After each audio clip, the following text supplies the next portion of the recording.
آپ نے پھر ایک نعت لکھی جو حضور علیہ الصلوۃ والسلام کی شان میں ہے، جس کو بہت مشہور نعت ہے، جس کو لوگ پڑھتے ہیں، وہ کمال حسن حضور ہے، اپنے آقا کی تعریف میں کر رہے ہیں، وہ کمال حسن حضور ہے کہ گمان نقص جہاں نہیں، وہ اللہ نے آپ کے حسن میں کمال رکھا ہے کہ نقص کا گمان ہی نہیں ہے، وہی پھول خار سے دور ہے، پھول ہوتے ہیں اس میں کانٹے بھی ہوتے ہیں، اور جو کانٹوں والا ہوتا ہے اسی میں سب سے زیادہ خوشبو ہوتی ہے، گلاب میں سب سے زیادہ خوشبو ہوتی ہے، لیکن حضور کی تعریف میں کہتے ہیں وہی پھول خار سے دور ہے، وہی شمع ہے کہ دھواں نہیں، تو آپ ایسی شمع جس میں دھواں نہیں ہے، یہ آپ کی تعریف میں نعت لکھے، اور بڑے لاجواب قسم کے اشعار ہیں۔ کروں تیرے نام پر جاں فدا، اسی نعت میں فرماتے ہیں یا رسول اللہ صلی اللہ علیہ وسلم، کروں تیرے نام پر جاں فدا، نہیں بس ایک جاں دو جہاں فدا، دو جہاں سے بھی نہیں جی بھرا، کروں کیا کروڑوں جہاں نہیں۔ یا رسول اللہ آپ کی محبت میں آپ کے نام پر ایک جہان بلکہ میں دونوں جہان قربان کر دوں، لیکن ان سے بھی دل نہیں بھرتا، مگر اللہ نے دو جہان ہی بنایا ہے، کروڑوں جہان نہیں ہے جو میں فدا کروں، ہوتے تو وہ بھی فدا کر دیتا۔ اور اسی کے اندر حضور علیہ السلام کے کلام پر قرآن کی تعریف میں شعر لکھتے ہیں کہ عرب کے شعراء کو بڑا ناز تھا اپنے شاعری پر، آپ فرماتے ہیں اپنے کلام پر عرب کو بڑا ناز تھا، وہ اپنے آپ کو بولنے والا کہتے تھے، باقی ساری دنیا کو اجمی کہتے تھے، گونگا، ان کو بڑا تکبر تھا، لیکن حضور نے جو کلام پیش فرمایا کلام مجید کی صورت میں، قرآن مجید کی صورت میں، اور خود آپ کی اپنی جو گفتگو حدیث کی صورت میں ہے، وہ تمام عرب سے فصیح و بلیغ ہے۔ آپ فرماتے ہیں تیرے آگے سب ہیں دبے لچے، فصحا عرب کے بڑے بڑے، کوئی جان منہ میں زبان نہیں، نہیں بلکہ جسم میں جان نہیں۔ یہ آقا علیہ الصلوۃ والسلام کی تعریف میں آپ نے نعت لکھی، اور پھر اس کا مقطع لکھا، مقطع لکھتا کروں مدح اہل دول رضا، اہل دول یعنی دولت مند لوگ، اے رضا کیا میں دولت مندوں کی تعریف کروں گا؟ اپنے آپ سے کہتے ہیں کروں مدح اہل دول رضا، پڑے اس بلا میں میری بلا، یہ اردو کا محاورہ ہے، وہ محاورے استعمال کیا آپ نے اردو زبان کے کہ آپ سے زیادہ اور آپ سے بہتر کوئی شخص بھی اردو زبان کے محاورے استعمال نہیں کر سکتا شاعری میں، یہ بڑے بڑے ادبا کا یہ اعتراف ہے۔ تو فرماتے ہیں کروں مدح اہل دول رضا، پڑے اس بلا میں میری بلا، میں گدا ہوں اپنے کریم کا، میرا دین پارائے نہ نہیں، یعنی میں تو اپنے کریم آقا صلی اللہ علیہ وسلم کا فقیر ہوں، میرا دین کو روٹی کا ٹکڑا نہیں ہے کہ جو دے گا اس کی تعریف میں کہنا شروع کر دوں۔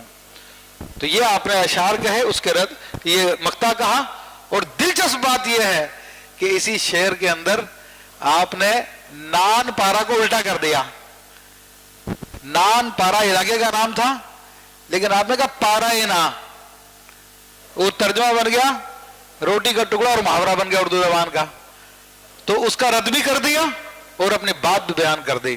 تو کبھی اہل دنیا کے لیے آپ نے شاعری نہیں کی، آپ نے نبی علیہ الصلوۃ والسلام کی پوری زندگی تعریف میں مدح میں یہ شاعری کی ہے۔ آپ کا جو کلام بھی اٹھا کے دیکھ لیں وہ لاجواب ہے، کسی نہ کسی حدیث کی ٹرانسلیشن ہے، وہ بہت مشہور نعت ہے، آپ لوگوں نے بھی سنی ہے، واہ کیا جود و کرم ہے شہ بطحہ تیرا، بطحہ مدینہ منورہ کا نام ہے، اور شہ کہتے ہیں بادشاہ کو، ہے مدینہ منورہ کے شہنشاہ، کیا آپ کا جود و کرم ہے، واہ کیا جود و کرم ہے شہ بطحہ تیرا، نہیں سنتا ہی نہیں مانگنے والا تیرا، جو بھی آپ کے دربار میں آیا کبھی اس کو نہیں فرمایا آپ نے، اور یہ گھر کی بات نہیں ہے، کوئی صرف محبت میں نہیں کہہ دیا، بخاری و مسلم کی حدیث ہے، حضرت انس رضی اللہ تعالیٰ عنہ فرماتے ہیں رسول اللہ صلی اللہ علیہ وسلم نے کبھی کسی سوال کرنے والے کو نہیں فرمایا، اگر کسی کی حاجت درست نہیں ہے اس کو نہیں دینا تو اس کو کسی اور طریقے سے ٹال دیا، لیکن کبھی لفظ نہیں زبان پر نہیں آیا تو کلمہ طیبہ میں آیا کہ لا الہ الا اللہ، ویسے مانگنے والے کو کبھی آپ نے نہیں فرمایا. یہ آپ کی شاعری کا کمال. اور پھر جیسا کہ میں نے ذکر کیا کہ یہ آپ کے کلام کو اس زمانے کے بڑے بڑے ادیباء نے مانا. آپ کے چھوٹے بھائی مولانا حسن رضا خان رحمۃ اللہ تعالی علیہ یہ بڑے عالم دین گزرے ہیں اور یہ شاعر بھی بہت اچھے گزرے ہیں. بڑی محبت بھرا ان کا کلام ہے, ذوق نعت کے نام سے معروف ہے. اور وہ اشعار دیکھنے کے ہیں کہ رسول اللہ صلی اللہ علیہ وسلم کی محبت میں انہیں کیا کیا اشعار کہیں, کیا اشعار ہے, سبحان اللہ, وہ دیکھنے سے تعلق رکھتے ہیں. یہ شاعری میں اصلاح لیا کرتے تھے اپنے زمانے کے مشہور استاد داغ دہلوی سے. اور داغ دہلوی ہمارے اردو ادب میں بہت مشہور و معروف ہے. طلبہ جو اسکولز میں پڑھتے ہیں, یونیورسٹیز میں پڑھتے ہیں, اردو ادب میں باقاعدہ اس کو پڑھایا جاتا ہے, اس کی شاعری پڑھائی جاتی ہے. تو داغ دہلوی سے اصلاح لیا کرتے تھے, اپنا کلام لے جا کے دکھایا کرتے تھے. تو ایک مرتبہ اعلیٰ حضرت رحمۃ اللہ تعالی نے سرکار دو عالم صلی اللہ تعالی علیہ وآلہ وسلم کی شان میں ایک نعت لکھی اور بڑی مشہور و معروف نعت ہے. وہ نعت کیا ہے؟ ان کی مہک نے دل کے غنچے کھلا دیے ہیں, ان کی مہک نے دل کے غنچے کھلا دیے ہیں, جس راہ چل دیے ہیں سکے بٹھا دیے ہیں, غنچے بسا دیے ہیں. تو پوری کی پوری نعت زبردست اشعار پہ مشتمل ہے. ایک دل ہمارا کیا ہے آزار اس کا کتنا, تم نے تو چلتے پھرتے مردے جلا دیے ہیں. بڑے زبردست اشعار ہے اس میں. تو اس کے اندر آپ رحمت اللہ تعالی علیہ نے یہ نعت کئی اشعار پہ مشتمل ہے, مکمل آپ نے نہیں کی, اس کا مقطع چھوڑ دیا. غزل کا پہلا جو شعر ہوتا ہے وہ مطلع کہلاتا ہے اور آخری جو شعر ہوتا ہے وہ مقطع کہلاتا ہے. اس میں شاعر اپنا نام لکھتا ہے تو وہ پھر غزل مکمل ہو جاتی ہے. تو آپ نے مقطع نہیں لکھا اور آپ نے داغ دہلوی کے پاس وہ بھیج دی کہ ذرا تم اپنا کلام دکھانے جا رہے ہو, میری بھی ذرا اصلاح لے لو. داغ دہلوی نے جب وہ کلام دیکھا تو پوچھا کہ واقعی اعلیٰ حضرت کا؟ کہا حضرت انہیں کہا بڑا خوب کلام ہے. کہا ان سے درخواست ہے کہ وہ اس کلام کا مقطع نہ لکھیں, اس کلام کا مقطع میں لکھوں گا, اس کلام کا مقطع میں لکھوں گا. اور وہ کیا مقطع لکھا داغ دہلوی نے؟ استاد داغ دہلوی اپنے زمانے کے عظیم شاعروں میں سے ہیں. وہ اعلیٰ حضرت کو خراج عقیدت پیش کرتے ہیں اور مقطع کے طور پہ لکھتے ہیں ملک سخن کی شاہی تم کو رضا مسلم. ملک سخن یعنی شعر و شاعری کی بادشاہت رضا تمہارے لیے ہے. ملک سخن کی شاہی تم کو رضا مسلم, جس سمت آ گئے ہو سکے بٹھا دیے ہیں. اللہ اکبر, یا رسول اللہ صلی اللہ علیہ وسلم, جاری رہے گا. تو آپ اندازہ کیجئے کہ جس سمت آ گئے ہیں وہاں پر لوگوں کی زبانیں خاموش ہو گئی ہے. جس فیلڈ میں چلے گئے, ریاضی میں چلے گئے, تو سر ضیاء الدین وہ ماننے پہ مجبور ہو گئے کہ یہ زمانے کا ریاضی میں عظیم امام ہے. اردو ادب میں چلے گئے تو اردو ادب والے ماننے پہ مجبور ہو گئے. فن حدیث میں چلے گئے تو 60 سے زائد کتابیں آپ کی. فن فقہ میں چلے جائیں تو ڈھیروں کتابیں آپ کی. فزکس, کیمسٹری, جو جو علوم ہیں ان میں چلے جائیں آپ اس کے امام نظر آتے ہیں. اور جب شاعری کے میدان میں بڑے عظیم استاد کے سامنے آپ کا کلام پیش کیا گیا تو اس نے اقرار کیا کہ آپ شعر و شاعری کے بھی بادشاہ ہیں. آپ کی شاعری جیسا کہ میں نے ذکر کیا قرآن و حدیث سے تھی, اور شاعری درست وہی ہوتی ہے جو قرآن و حدیث کے مطابق ہو. قرآن و حدیث سے جو ہٹی ہو کتنے اچھے شعر کیوں نہ ہو وہ مردود ہے, ناپسندیدہ ہے. اب چونکہ اہل سنت کا شروع سے یہ طریقہ کار رہا کہ وہ نبی علیہ الصلوۃ والسلام کی شان میں اللہ تعالیٰ کی حمد میں اشعار لکھتے رہے. 1400 سال سے آپ صحابہ کرام کے دور سے دیکھ لیجئے, تمام بزرگوں کا یہی طریقہ کار رہا. تو ہمارے زمانے میں بھی گمراہ فرقے تھے, ان لوگوں نے بھی کہا کہ لوگ تو پہچان جاتے ہیں ہمارے کو, کہ ہم ویسے مطلب کہ پہچانے نہیں جاتے, بڑے ہم 420 ہیں, ہم نے داڑھیاں بھی لمبی لمبی رکھ لی ہیں اور جناب کرتے بھی جبے بھی پہن لیے ہیں اور سفید کپڑے پہننے لگے ہیں, سفید داڑھیاں رکھنے لگے ہیں, نماز کی باتیں کرتے ہیں, لیکن لوگ پھر بھی پہچان جاتے ہیں. تو انہوں نے غور کیا کس طرح پہچانتے ہیں, تو انہوں نے دیکھا کہ سنی لوگ نعت خوانی کرتے ہیں اور اس کے اوپر سنی لوگ جمع ہو جاتے ہیں. تو اب ان لوگوں نے بھی نعت خوانی کرنا شروع کر دی، لیکن ان کی نعت خوانی میں وہی 420 ہے، وہی 420 ان کی نعت خوانی میں ملے گی. تو میں نے درس قرآن میں ذکر کیا تھا جنید جمشید جو کہ گستاخ ہے ام المومنین عائشہ الصدیقہ رضی اللہ تعالیٰ عنہ طیبہ طاہرہ کا، جس کی گستاخی انٹرنیٹ پہ موجود ہے، اور علماء نے اس کے خلاف فتویٰ بھی دیا، اور حکومت پاکستان نے اس کے خلاف FIR بھی کاٹ دی ہے. اب وہ ملک سے فرار ہے اس وقت. تو وہ بھی اسی گروپ میں سے ہے جو 420 کرنے والے لوگ ہیں، لیکن ان کو پتا ہے کہ لوگ یہ سنی ہیں، یہ حضور صلی اللہ علیہ وسلم سے محبت کرتے ہیں، اس کے بغیر ہمارے جال میں پھنسیں گے نہیں. تو ان لوگوں نے بھی نعتوں کا سلسلہ شروع کر دیا. تو لوگ اس کے نعتیں سنتے ہوئے بڑے شوق سے ہیں، لیکن میرے بھائیوں وہ نعتیں بھی بدعقیدگی بھی مشتمل ہیں. جیسے اس کی ایک مشہور نعت جو آپ بہت لوگوں نے سنی ہوگی اور اس کی وجہ سے اس نے شہرت بھی حاصل کی، محمد کا روزہ قریب آ رہا ہے صلی اللہ تعالی علیہ وسلم. تقریباً سب نے سنی ہوگی. وہ اس کے پیچھے میوزک بھی ہے، وہ بھی ناجائز کام ہے، لیکن بہرحال اس کے اندر بدعقیدگی کی بات وہ کس طرح سے بیان کرتا ہے. ہم لوگ تو بیچارے سرکار دو عالم صلی اللہ علیہ وسلم کا نام سنتے ہیں، بولے بھالے ہیں سنی لوگ، تو سب کے پیچھے لگ جاتے ہیں، ہاں ہاں کتنی اچھی بات کی ہے، بڑا عاشق ہے رسول ہے، دیکھو حضور کی نعتیں پڑھ رہا ہے.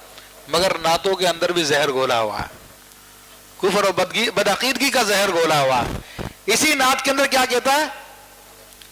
فرشتوں انہیں جا کے خبر دے دو، فرشتوں جا کر انہیں خبر دے دو کہ خادم تمہارا سعید آ رہا ہے.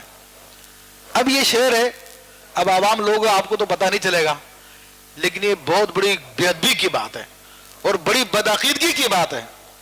بدعقیدگی کی بات کیا کہ اہل سنت کا عقیدہ ہے کہ نبی کریم رؤوف الرحیم صلی اللہ تعالی علیہ وسلم کو اللہ نے اولین و آخرین کا علم عطا فرمایا، اور یہ تمام کتابوں میں، سیرت کی کتابوں میں لکھا ہوا ہے. آپ سیرت حلبیہ دیکھ لیں، آپ سیرت شیخ عبدالحق محدث دہلوی مدارج النبوہ دیکھ لیں، آپ سیرت محائب اللدنیہ دیکھ لیں، آپ علامہ جوزی کی دیکھ لیں، دیگر علماء کی دیکھ لیں، ان کے اندر یہ احادیث لکھی ہوئی ہیں، اور دیگر بخاری مسلم میں بھی روایت موجود ہے کہ آپ کو اللہ نے علم غیب عطا فرمایا. اور سیرت حلبیہ میں تو یہ الفاظ ہے کہ اوتیت علم الاولین والآخرین، مجھے اولین اور آخرین کا علم دے دیا گیا. اور بخاری شریف میں حضرت حذیفہ بن یمان، حضرت عمران ابن حسین، حضرت عمر فاروق رضی اللہ تعالیٰ عنہ اور دیگر کئی صحابہ کرام سے یہ حدیث موجود ہے کہ رسول اللہ صلی اللہ علیہ وسلم نے ایک دن مسجد میں کھڑے ہو کر بطور معجزہ کے آپ نے دنیا کی ابتدا سے لے کر قیامت تک کے تمام احوال تفصیل سے بیان کر دیے. اور کتنی تفصیل سے بیان کی ہے. موٹی عقل ہوتی ہے نا ہماری، مادہ پرست عقل ہے تو تھوڑا سوچتی ہے، موٹی موٹی باتیں بتا دی ہوگی. حضرت حذیفہ بن یمان رضی اللہ تعالیٰ فرماتے ہیں آسمان میں جب میں کسی پرندے کو اڑتا ہوا دیکھتا ہوں تو مجھے یاد آ جاتا کہ رسول اللہ نے اس کے بارے میں بتایا تھا. اتنی تفصیل سے بتایا آپ نے. تو حضور کو تو ساری باتوں کا علم. پھر بیہقی کی روایت ہے، آپ علیہ الصلوۃ والسلام فرماتے ہیں انما انظر الی کفی انما انظر الی الدنیا کانما انظر الی کفی ہذہ، میں دنیا کو اس طرح دیکھتا ہوں جس طرح کہ اپنی ستیلی کو دیکھتا ہوں. پوری دنیا میری نگاہوں کے سامنے ہے. اور انتقال کے بعد فرماتے ہیں ان اللہ یجعل الدنیا فی قبری، کہ اللہ تعالیٰ اس دنیا کو میری قبر میں کر دے گا، وہاں پر بھی میں اس کا مشاہدہ کروں گا. اب یہ اہل سنت کا عقیدہ ہے. تو یہاں پر بدعقیدگی وہ کیا دکھا رہا ہے کہ حضور کو کوئی پتہ نہیں ہوتا، کوئی علم نہیں ہے ان کو. اے فرشتوں تم جا کے بتا دو کہ میں آ رہا ہوں. یہ بدعقیدگی دکھانی تھی. لیکن ہمارے بھولی سنی عوام ہے بیچاری، حضور کے نام پہ سب کے چکر میں آ جاتے ہیں. حضور کی نعت پڑھ کے سنایا تو بولے ہاں بڑا عاشق ہے رسول ہے، بڑا اچھا ہے. لیکن بدعقیدگی اس نے کی یہاں پر کہ حضور کے علم کا انکار کیا دوسرے لفظوں میں. حالانکہ اس کے مقابلے میں حضور کا علم کیسا ہے، یہ حضرت امام جامی رحمۃ اللہ تعالی علیہ، مولانا جامی جن کو کہتے ہیں، جن کی شاعری بہت عربی زبان میں مشہور ہے، جن کی نعت بہت مشہور ہے، وہ ان کے بارے میں کئی کتابوں میں لکھا ہوا یہ واقعہ، اور خود جو پہلے تبلیغی نصاب کہلاتا تھا، آج کل جس کا نام فضائل اعمال کر دیا ہے، فضائل اعمال پہلے تبلیغی نصاب تھا، اس میں رسول اللہ صلی اللہ علیہ وسلم پہ درود کا چیپٹر بھی تھا، تو اس کو نکال کر اس کا نام فضائل اعمال کر دیا۔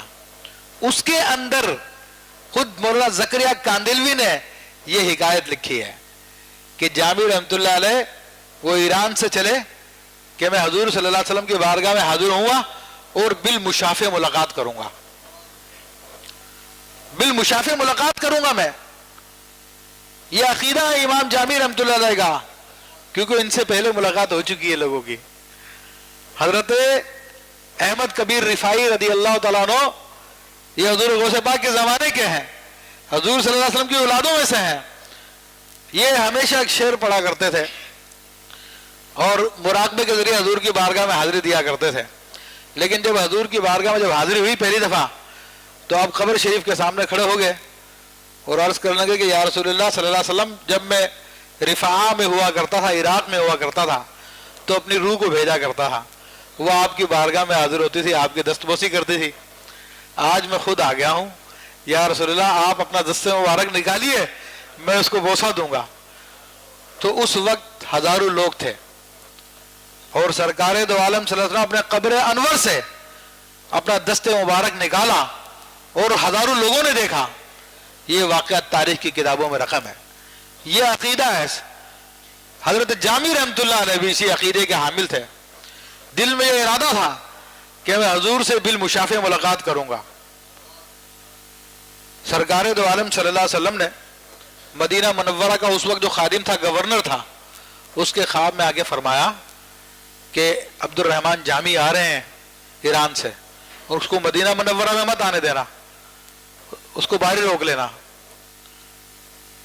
تو عبد الرحمن جامی اس کو شاید ایسے مجھے کوئی خیال آ گیا، تیسری مرتبہ آپ نے فرمایا جاؤ اس کو روکو، تو وہ مدینہ منورہ کے باہر گیا، حضرت عبد الرحمن جامی رضی اللہ عنہ کو اس نے روک لیا، اور سرکار نے وجہ بھی بتائی کہ عبد الرحمن جامی آ رہا اور اس کے دل میں یہ خواہش ہے کہ مجھ سے بالمشافہ ملاقات کرے، وہ میرا سچا عاشق ہے، اگر آ گیا تو مجھے کرنا پڑے گا یہ۔ تو وہ تو ایران سے چل رہے ہیں، تو رسول اللہ کو خبر ہے، اور یہاں پر خبیث کہہ رہا ہے فرشتے جا کو خبر کر دو کہ خادم تمہارا سعید آ رہا ہے۔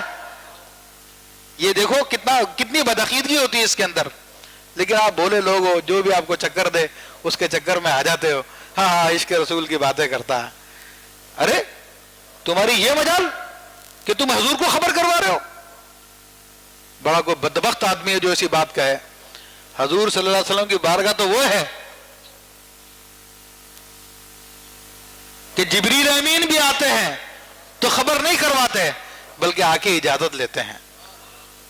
ارے حضور کی بارگاہ تو وہ ہے کہ اقبال کہتا ہے کہ اگر جنید بغدادی اور بائی یزید بستانی بھی اس بارگاہ میں آتے ہیں تو اپنے آپ کو حقیر، کمین، ذلیل ثابت کرتے ہوئے اپنے آپ کو، اپنے نفس کو گم کر کر اس بارگاہ میں ذرہ ناچیز بن کر آتے ہیں، اور تم کہہ رہے ہو کہ تمہارا خادم سعید آ رہا، تم بڑے وہ افلاطون کے پتر ہو، تم یہ عشق رسول ہے یہ۔ لیکن آپ بولے لوگ، آپ کو پتہ نہیں چلتا کہ کون کیا بکواس کر رہا، کون کیا بکواس کر رہا۔ علماء بتاتے تو کہتے یار یہ تو اختلافی باتیں کرتے ہیں، الٹی سیدھی باتیں کرتے ہیں، معاذ اللہ ثم معاذ اللہ۔ تو یہ شاعری کے اندر ان ساری باتوں کی احتیاط کی ضرورت ہوتی ہے۔ اعلیٰ حضرت رحمۃ اللہ علیہ نے ان تمام چیزوں کو مد نظر رکھا۔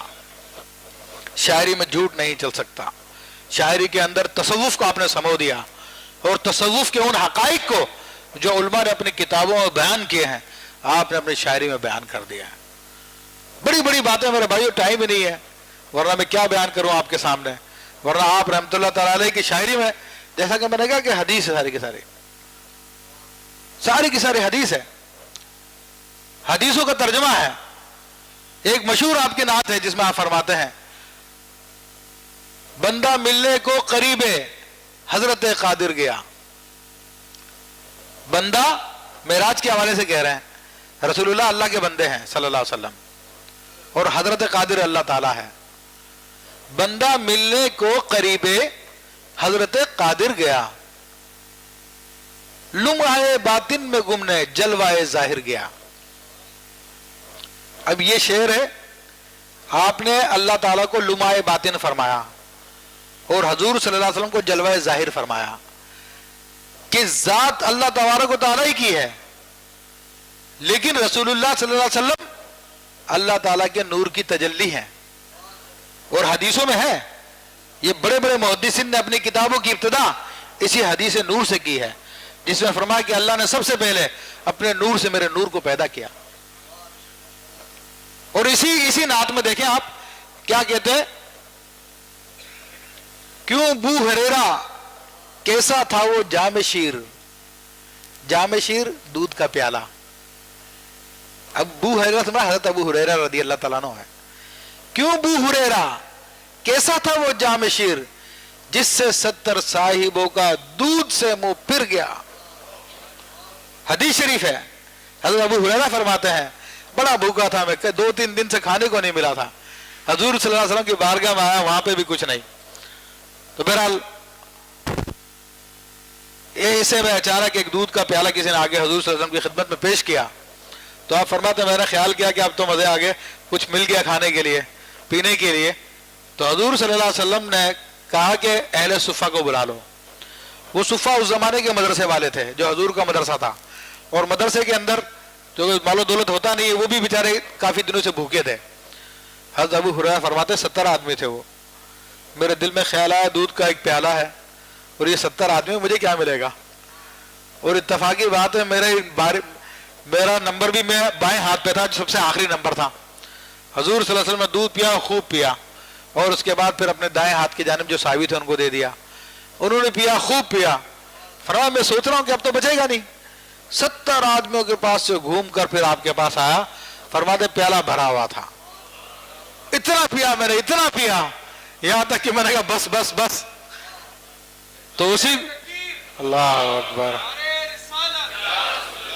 تو اسی کو کہتے ہیں کیوں بو ہریرا کیسا تھا وہ جام شیر، جس سے 70 صاحبوں کا دودھ سے منہ پھر گیا.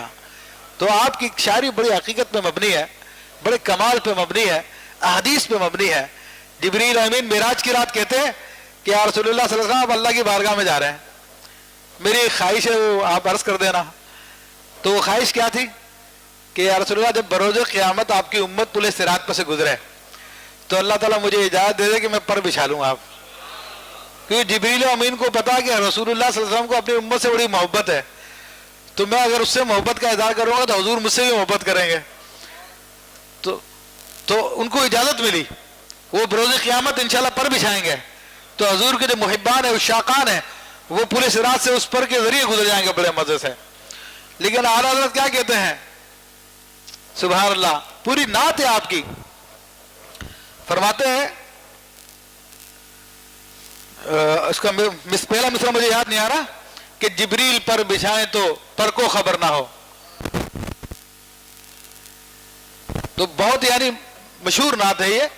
تو پھر اس طرح آپ کی شاعری میں ایک ایک شعر کو آپ دیکھتے جائیں، بہت محبت سے بھرا ہوا ہے، بہت عقیدت سے بھرا ہوا ہے، اور رسول اللہ صلی اللہ علیہ وسلم کی عظمتوں سے بھرا ہوا ہے. اللہ تبارک و تعالیٰ ہمیں ان کے مقام و مرتبہ سمجھنے کی توفیق عطا فرمائے، ان کا فیض ہمیں عطا فرمائے. تو ایک اور شعر چلے، وہ بھی میں ذرا سا ذکر کر دوں، بہت محبت بڑا شعر ہے. اعلیٰ حضرت رحمۃ اللہ تعالیٰ علیہ جب مدینہ منورہ حج کے لیے مکہ معظمہ حاضر ہوئے تو آپ نے وہاں پہ ایک نعت لکھی تھی، اور بڑی مشہور نعت ہے. اس میں کہتے ہیں کہ حاجیو آؤ